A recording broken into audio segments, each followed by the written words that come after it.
Ora viva, fala-vos Manuel Moreira de Naturmed Medicinas Naturais. Portanto, hoje vamos falar de liderança de sucesso e os princípios fundamentais da liderança. Pronto, um líder é alguém que vai à frente, alguém que chega primeiro, é a máquina do comboio, é o que conduz, é aquele que é capaz de motivar, de influenciar as pessoas, fazer com que elas sintam entusiasmo em alcançar um sonho, alcançar uma meta, alcançar um objetivo. Vamos fazer aqui uma distinção entre chefe, mestre e líder. Pronto, um chefe é alguém que comanda um grupo de pessoas, né, que tem autoridade para mandar ou para comandar. Né? O mestre é alguém que é perito numa determinada área, mas o líder é muito diferente. O líder é alguém que tem a habilidade de motivar, alguém que tem a capacidade de impulsionar um grupo de pessoas e cada vez mais pessoas para atingir uma determinada meta, um determinado objetivo, não é? Alguém que tem carisma, portanto, que tem uma vibração e uma atitude que leva outras pessoas a segui-lo com entusiasmo e voluntariamente. Bom, então vamos só dar três exemplos históricos de grandes líderes da humanidade. Agora eu vou falar como primeiro exemplo do Bodhidharma. Bodhidharma foi o monge que foi o 28º patriarca do budismo, portanto, e último patriarca. Ele era filho do rei Suganda e aprendeu uma arte marcial hindu chamada Vajramushti. Portanto, a dada altura ele foi convidado por um imperador chinês, portanto, o imperador Liang Wuti, e ele deslocou-se então à China, portanto, e é conhecido historicamente como tendo sido o iniciador das artes marciais chinesas, de Shaolin Kung Fu. Portanto, quando chegou ao mosteiro de Shaolin, ele verificou que os monges estavam muito fracos por não praticarem exercício e ele iniciou-os nessa prática, ensinando-lhes respiração profunda, yoga, pronto, e é considerado o fundador da seita Shan do budismo, portanto, que em japonês se chama Zen, e hoje em dia mundialmente é essa a palavra que se usa, não é? Então esse é um exemplo de líder. Pronto, o segundo exemplo que eu vos quero dar é o de Siddhartha Gautama. Siddhartha Gautama é considerado o fundador do budismo, portanto, no século 6 a.C. Foi o último Buda de uma linhagem de antecessores dessa região da Índia. Né? O conceito de budismo não é um conceito religioso, portanto, considera-se Buda, a palavra Buda tem o sentido de iluminado. Portanto, a palavra Buda assume dois significados fundamentais. Um é aquele fundador do budismo, como eu acabei de falar. O outro significado tem o sentido de alguém que atingiu a iluminação, que atingiu o Satori, ou o Nirvana, ou a iluminação suprema. Pronto, e considera-se que a pessoa, uma vez atingida essa iluminação, fica com a possibilidade de compreender os fenómenos de uma maneira profunda, né? E é isso que se chama um Buda. Até a época de Siddhartha Gautama, esses ensinamentos budistas, chamemos-lhe assim, eram privilégio dos Brahmanes, portanto não era uma coisa que fosse ensinada a toda a gente, portanto estava restrito aos Brahmanes na Índia, né? A partir de Siddhartha Gautama, ele decidiu partilhar esse ensinamento com quem quisesse, com qualquer pessoa que tivesse interesse nisso e estivesse preparada para isso. Portanto, fez como que aquilo que hoje chamaríamos uma democratização desses ensinamentos. E Siddhartha Gautama recusou ser considerado Deus. Portanto, ele, embora tivesse uma consciência muito profunda, né? Era uma pessoa iluminada, portanto tinha experiências transcendentais, mas ele considerava que isso estava ao alcance de todos e daí a sua iniciativa de divulgar esse ensinamento para toda a gente que o quisesse e que para tal se quisesse preparar, não é? Portanto, o budismo não é propriamente uma religião, ou quando muito, se quisermos chamar assim, poderemos dizer que é uma religião não teísta, portanto, onde não existe o conceito de Deus, não é? Porque está acessível a todas as pessoas atingir essa consciência, esse conhecimento, essa percepção, esse entendimento. Bom, um terceiro exemplo de líder foi Benjamin Franklin. Benjamin Franklin, aos 12 anos de idade, deixou a escola e foi trabalhar com o irmão, portanto, como aprendiz do irmão, não é? O Benjamin Franklin exerceu cerca de 13 profissões ou atividades, desde jornalista, editor, autor, filantropo, político, abolicionista. Portanto, ele lutou contra a escravatura, né? Foi funcionário público, foi cientista, muito conhecido como inventor do para-raios, né? Foi diplomata, inventor, foi também um religioso calvinista e foi maçom, né?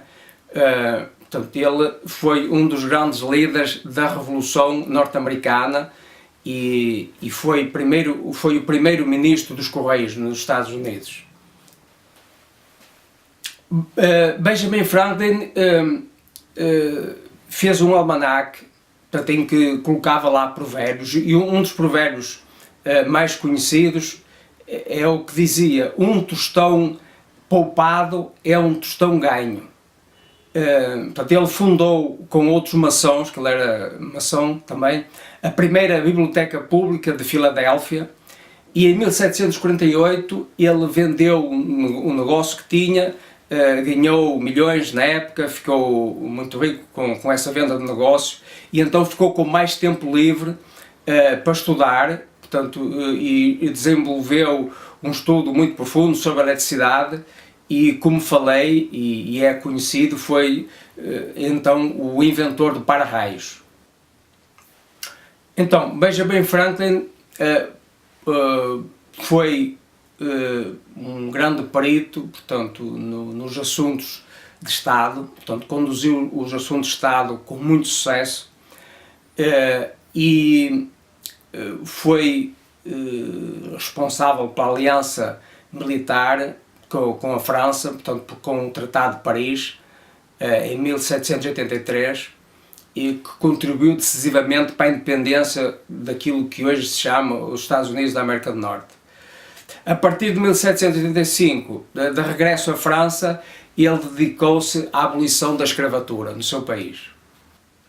Vamos falar agora das qualidades essenciais de um líder. Portanto, por um lado, vamos começar pela própria pessoa. Portanto, uma pessoa para ser líder tem de ter qualidades próprias. Não quer dizer que alguém, mesmo tendo nascido fraco, não possa tornar-se um líder. Mas evidentemente que se tiver mais energia, se tiver melhores qualidades físicas e mentais, à partida está em vantagem, não é? Então, fisicamente e mentalmente a pessoa tem de ter muita energia, né? Para se tornar líder, para conseguir resistir, para conseguir aguentar-se. Então, um dos conselhos para quem se queira tornar líder, quer tenha já nascido com qualidades para isso ou não, é desenvolver a capacidade respiratória, exercitar-se. Portanto, todos os grandes líderes, de um modo geral, privilegiavam o exercício, não é? Portanto, isso dá mais resistência à pessoa, dá mais saúde, dá mais vitalidade. A nível de aspectos mentais, por falar em mentalidade, portanto, é muito importante a mentalidade da pessoa. É preciso que a pessoa seja autoconfiante, que seja uma pessoa que à partida acredite e tenha confiança em ser vencedor, não é? É importante que tenha entusiasmo, que vibre com aquilo que a apaixona, não é? Isso é um atributo indispensável. Portanto, a pessoa, como disse, tem de ter muita energia, isso não só para lhe dar iniciativa, a pessoa precisa de ter capacidade de iniciativa, precisa também de ter persistência, não é? O líder é aquela pessoa que não desiste, que vai à luta, não é? Pode dar um passo atrás, mas para poder dar 10 passos à frente, não é? Para se tornar vencedor. Por outro lado, é importante ter paixão, não é? Se a pessoa não estiver apaixonada por aquilo que está a fazer, por aquilo que quer realizar, com certeza vai desistir. Portanto, essa paixão é indispensável, não é? Uma outra característica muito importante é a agressividade. A agressividade não no sentido negativo da palavra, mas aquela coisa da pessoa querer vencer. E precisa ser uma agressividade flexível, portanto a pessoa tem que ter capacidade de adaptabilidade, não é? Se não tiver capacidade de adaptabilidade, se surge algo que ela não estava a esperar, com certeza não vai sair vencedor. Portanto, o vencedor tem de ter estratégia e tem de saber adaptar. Um outro aspecto muito importante é a capacidade de comunicação. O líder tem de ser capaz de transmitir a sua mensagem com eficácia, com estratégia, tem de saber colaborar com outras pessoas e tem de saber colocar os seus seguidores a colaborarem uns com os outros também. Portanto, tem de ser muito habilidoso em termos de relacionamentos. Isso é um ponto-chave estratégico.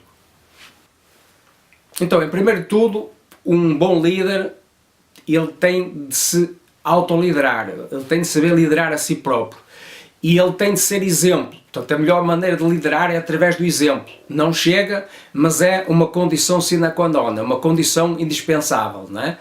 Não faz sentido estar a exigir aos outros aquilo que ele não é capaz de fazer, ou pelo menos tem de dar algum exemplo em alguma parte que só ele pode fazer, não é? Ou pelo menos ele mostra, ele toma a iniciativa, não é?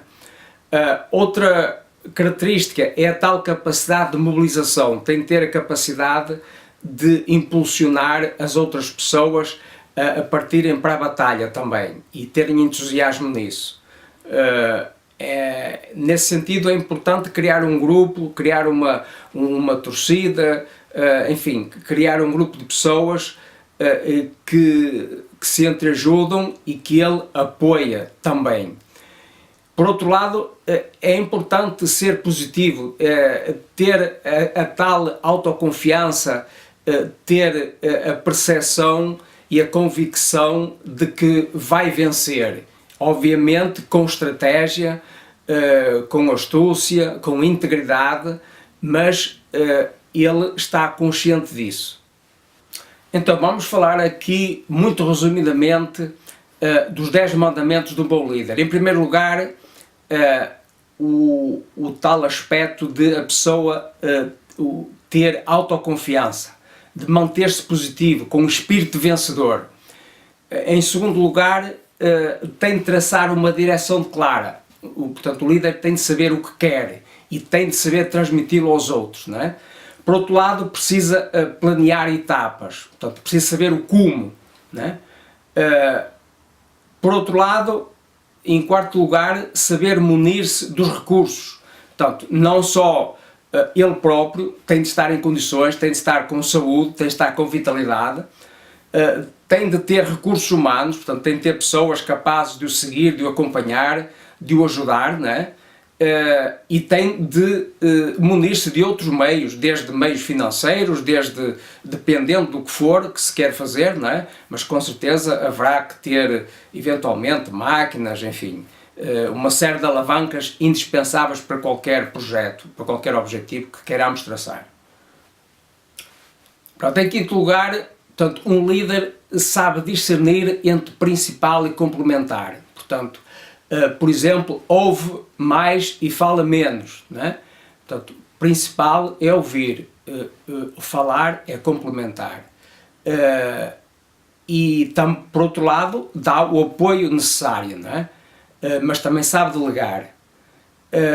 Por exemplo, em reuniões, não marca reuniões sem primeiro ter traçado um objetivo claro para essa reunião, não é?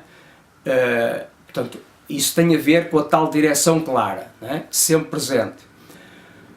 Um outro aspecto importante, o sétimo, é ser diplomata. Por exemplo, não criticar em público, se tiver de fazê-lo individualmente.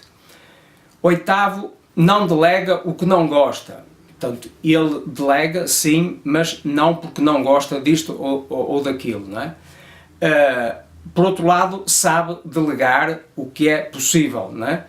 E apoia a sua equipa, apoia os seus seguidores. Isto são, em resumo, as 10 qualidades de um bom líder, de um líder de categoria. Bom, se gostaram, podem inscrever-se no canal do YouTube. Entretanto, se tiverem alguma questão, falem comigo. Podem mandar um e-mail para naturmed@naturmed.com.pt.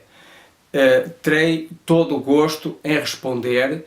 Podem consultar também o nosso site www.naturmed.com.pt. Até a próxima, muito agradecido.